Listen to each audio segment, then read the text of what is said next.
DHL Express Kuala Lumpur Gateway. Assalamualaikum warahmatullahi wabarakatuh. Salam sejahtera.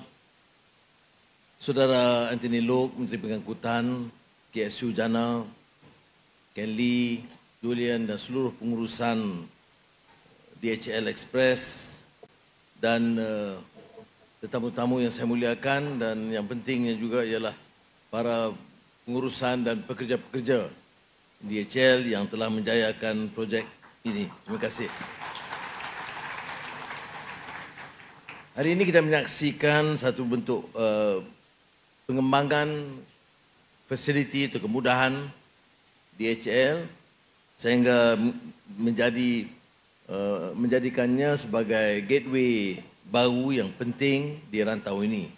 Dan saya tertarik mendengar penjelasan Saudara Julian tentang kemudahan-kemudahan yang terkini dan juga memastikan pelancaran kemudahan dalam yang disebut dalam logistik pengangkutan dan memungkinkan ekspor dan import yang lebih lancar. Tetapi bila disebut ekosistem logistik, ini bukan saja urusan DHL. Maknanya rakan-rakan kita yang berkaitan sama ada MAB, Kementerian Pengangkutan, Custom, Immigration, Jalan, seluruhnya itu seluruh prasarana dan juga logistik itu harus diambil kira. Kalau tidak disebut ekosistem. Ini yang selalu kita berikan perhatian kerana pelabuhan, pengangkutan, syarikat penerbangan dan pengurusan logistik itu sangat kritikal. Seperti mana kita tahu, Malaysia juga disinggung sebentar tadi telah dianggap sebagai semiconductor hub bagi rantau ini. Kemudian setelah kita lihat peningkatan yang begitu meyakinkan di Selangor, di Johor dan juga di Kulim High Tech, kita lihat penumpuan baru oleh syarikat gergasi dalam bidang data center dan AI di dalam negara kita. Jadi ini semua membanggakan. Tetapi kalau tidak kita uruskan dengan baik, ia akan menghambat kemajuan yang kita harapkan. Kita tidak jangka dalam setahun ini minat pelabur besar itu telah meningkat dan angka-angka tambah meyakinkan. Tetapi saya ingin tekankan betapa perlunya seperti yang diberi perhatian oleh saudara Anthony Loke dan Kementerian Pengangkutan yang memastikan ekosistem logistik. Ini saya tekankan berulang kali kerana ekosistem itu malah bertambah bukan saja setakat kemudahan prasarana tetapi juga melatih, memberikan perhatian supaya ia menjadi pusat kecemerlangan dan melatih pekerja dan anak-anak yang tertumpu dalam bidang ini. Dan di sini saya ingin mengusulkan kepada DHL, saya harap Ken Lee dan Julian boleh beri perhatian sebab pelaburannya sudah meningkat. Kemudahannya itu menarik. Dan bagi pihak kerajaan dan saya percaya lebih-lebih lagi Menteri Pengangkutan memberi perhatian khusus. Dan dia di antara yang menggesa saya supaya hadir sebagai tanda menyokong dan memberikan perhatian kepada suatu prasarana yang penting bagi mengangkat keupayaan kita. Jadi yang kita minta daripada DHL seperti mana yang diusahakan oleh mana-mana syarikat besar yang lain ialah menumpukan sedikit perhatian lebih kepada pengurusan peningkatan upskilling pekerja melalui satu pusat kecemerlangan dan juga latihan yang lebih daripada kemahiran biasa. Upskilling ini kerana kita sudah tumpu dalam bidang automation, dalam bidang digital dan AI. Dan saya percaya DHL sebagai syarikat agregasi mampu mengupayakan anak-anak muda dalam bidang ini. I made a specific suggestion because when we refer to the issue of ecosystem, logistics ecosystem, we are talking about DHL as a prime promoter, investor, and having the expertise, facilitating this export and import. But the ministry under Anthony Loke, of course, have to look at the ecosystem, which means the total infrastructure, airlines, Malaysian Airport, Berhad, transportation, roads, all associated with the need to facilitate and accelerate the process here. But beyond that, I think this probably timely for DHL, as other major investors have done, to focus also on the issue of training, upskilling of our staff, existing staff, because we are moving towards automation, towards digitalization, towards AI. And the expertise is there with DHL. And I think they should have beginning with a small center of excellence to make sure that DHL promotes also the capacity of our workers, because they have shown such resilience and discipline, and therefore I must thank the staff and workers at DHL for the relative success that we have achieved thus far. Terima kasih banyak.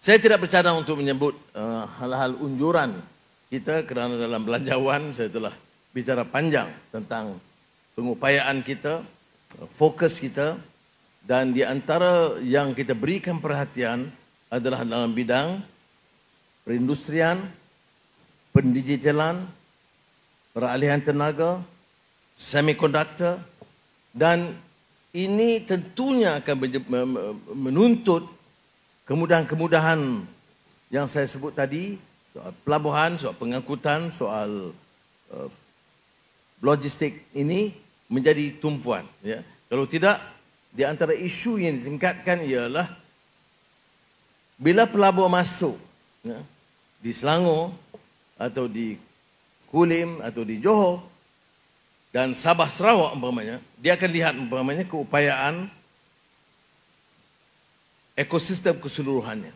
Sebab itu saya mahu kementerian dan rakan-rakan beri tumpuan yang lebih dalam bidang ini kerana pace tahap kepesatan perubahan itu terlalu cepat. Dan kalau umpamanya jentera kita lembab, kita akan ketinggalan. Sebab itu saya menekankan yang di bawah pengurusan custom juga harus melakukan perubahan. Saya ucap tahniah kerana beberapa perubahan telah dicapai, walaupun seperti mana kita tahu dia ada ruang untuk perbaiki. Kita mewakili pandangan bahawa tidak mudah kita capai kemajuan kalau kita mudah selesa. Salah satu penyakit baik pimpinan politik atau pengurusan ialah bila kita beri angka-angka yang memukau dan menyenangkan. Padahal kita tahu bahawa keupayaan dan kapasiti kita untuk memperbaiki itu banyak. Saya selalu gurau dengan rakan-rakan bila sebut baik, saya selalu pinjam pandangan George Bernard Shaw. Bila orang, the moment one receive a praise, you always reminded to the cynicism of George Bernard Shaw when he said, "Yes, my dear, it is nice, but there is room for improvement." So you will always emphasize the room for improvement. Otherwise, we will inherit that sort of tradition and culture associated with the culture of contentment or culture of complacency. You are easily contented. Now, we see countries, we see companies able to succeed because of the preparedness to effect change and the necessary reform, and not to be subjected by the old ways of doing things, even if it is proven to be lackadaisical or sluggish or slow.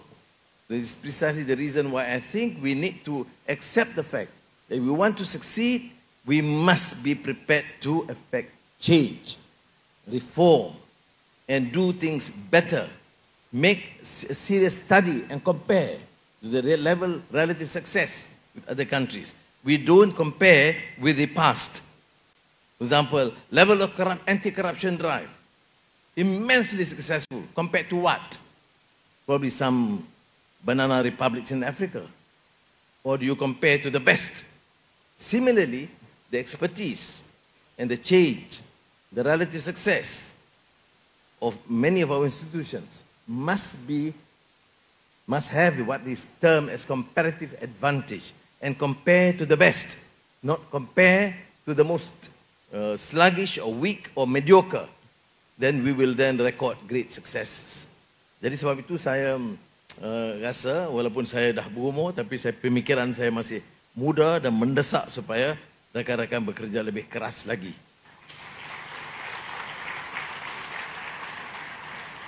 Jadi saya sekali lagi ingin menggesa rakan-rakan untuk memberikan sokongan yang padu kerana seperti mana kita tahu Kementerian Pengangkutan dan Logistik Pengangkutan ini di antara yang sangat kritikal. Dia dianggap sangat penting sebab itu kementerian ini dianggap di antara kementerian yang paling strategik dari segi pengangkatan keupayaan kita sebagai satu negara industri maju dan mendapat perhatian. Sudah tahu dalam bidang geopolitik pun kita ambil sikap yang sangat terbuka. Ya. Pelaburan dari Amerika Syarikat masih nombor 1 dan kita masih mendapat dan tarikkan pelabur-pelabur besar Amerika Syarikat. Tapi sekarang ini hubungan kita dengan negara China sangat akrab dan sangat baik. ASEAN masih menjadi fokus utama. Dan baru-baru ini kita sudah menjurus juga ke teman-teman dan kawasan baru termasuk Rusia. Dan kita syukur alhamdulillah dengan mudah sekali bila kita bentangkan pelawaan kita kepada jatuhkuasa BRICS, anggota negara 8 negara utama BRICS, Malaysia itu diberikan keutamaan paling mudah diterima sebagai anggota BRICS. Perdana Menteri Ethiopia, salah satu daripada 8 negara menjadi anggota awal, maklum kepada saya, dia datang melawat di sini, lawatan rasmi pada hari Sabtu, dan dia kata, Prime Minister Anwar, you'll be amazed to see the support, the friendship shown by all these leaders.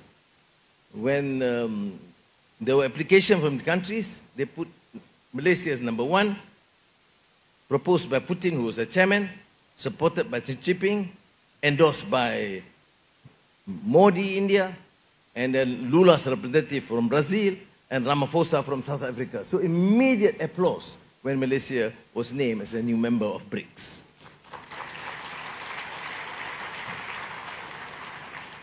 Jadi saya nak ucap terima kasih ya, kerana jasa dan khidmat seluruh pengurusan kita dan sikap kita, semua kementerian dan rakan-rakan yang telah dapat meletakkan nama Malaysia kembali harum dan kerjalah dengan lebih kuat, dengan bertanggungjawab supaya dapat kita angkat lagi maruah dan imej negara kita sebagai Malaysia yang hebat di tahun-tahun akan datang. Terima kasih. Wassalamualaikum warahmatullahi wabarakatuh.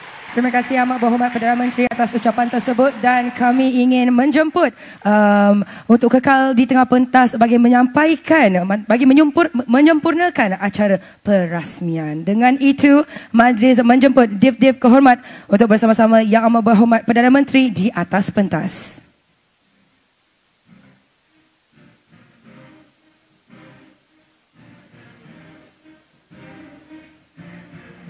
Hadirin sekalian, sebagai simbolik perasmian DHL Express KL Gateway, majlis dengan segala hormatnya menjemput Yang Amat Berhormat Perdana Menteri untuk meletakkan tapak tangan di skrin paparan dalam kiraan 3, 2, 1. Baiklah, dengan itu, hadirin dan hadirat sekalian, apa kata kita turun-turun bersama bermula daripada 3, 2, 1.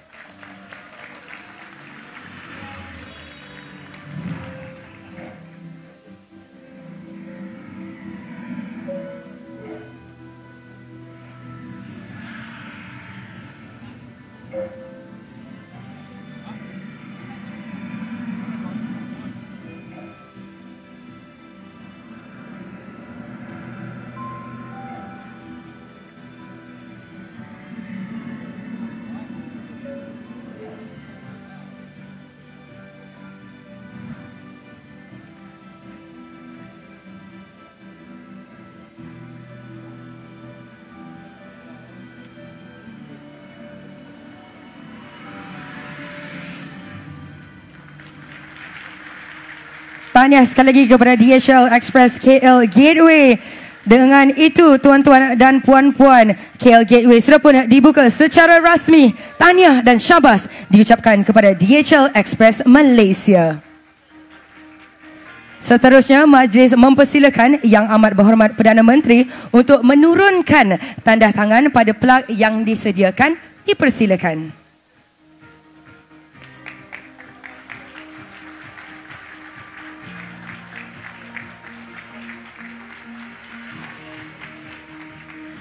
Jutaan terima kasih kami ucapkan kepada Yang Amat Berhormat Perdana Menteri dan Div Kehormat dijemput untuk turun ke bawah pentas.